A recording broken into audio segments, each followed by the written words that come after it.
Initiating simulation 041. The death of continuity. It is the ultimate convenience. Step on a pad in New York, and 1 second later, step off a pad in London. No traffic, no airports. But how does it actually work? It cannot send your physical meat through a wire. It has to scan you, record the exact position of your trillions of atoms, and send that data.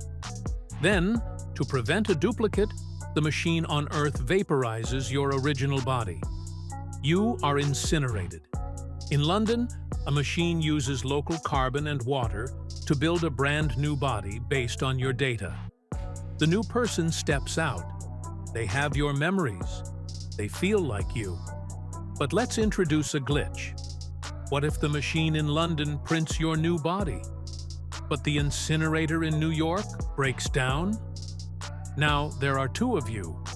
The one in London thinks they are the real you. But you are still standing in New York. You didn't go anywhere.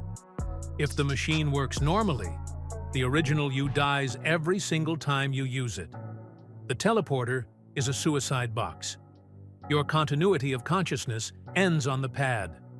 The thing walking out is just a ghost made of new atoms, convinced it is you.